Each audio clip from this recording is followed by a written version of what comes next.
प्रभु की भक्ति में लीन हो जाइए और मिलकर प्रभु का स्वागत करते हुए एक साथ मिलकर गाएं।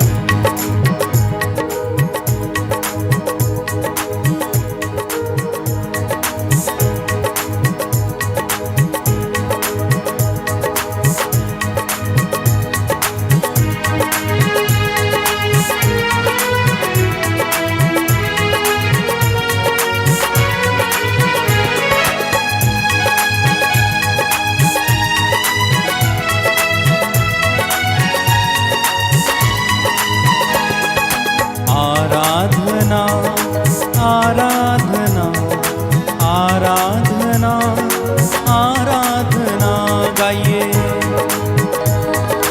आराधना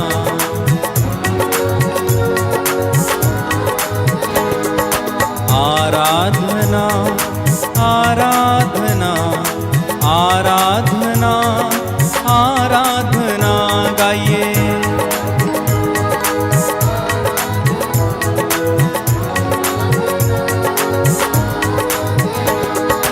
आराधना आराधना आराधना आराधना गाइए।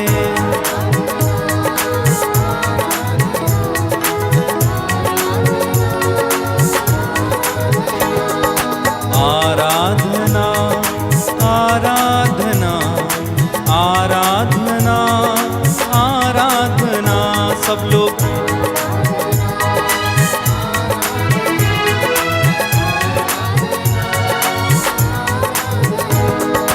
परम दयालु परम पिता सृष्टिकर्ता की आराधना। परम दयालु परम पिता सृष्टिकर्ता की आराधना। आराधना आराधना आराधना। अपने सिर को झुकाएं, सब लोग सिर को झुकाएंगे और प्रभु का आशीर्वाद ग्रहण करते जाएं। आराधना आराधना आराधना आराधना आराधना आराधना आराधना आराधना आराधना। सृष्टिकर्ता परम पिता परोपकारी की आराधना। सृष्टिकर्ता परम पिता परोपकारी की आराधना। आराधना आराधना आराधना आराधना गाइए।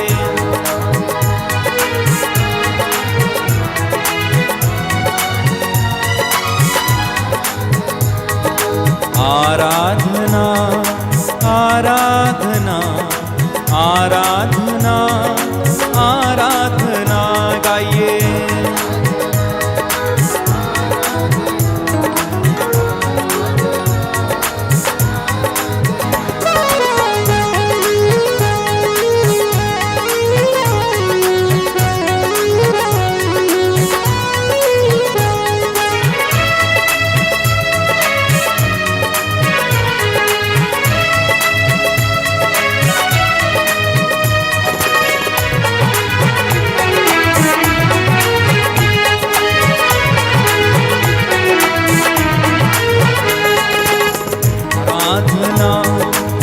आराधना आराधना आराधना दिल से गाएं। आराधना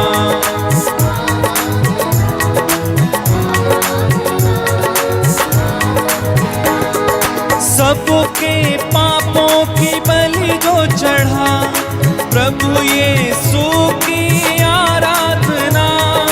सबके पापों की बलि जो चढ़ा प्रभु यीशु की आराधना। आराधना आराधना आराधना आराधना आराधना आराधना आराधना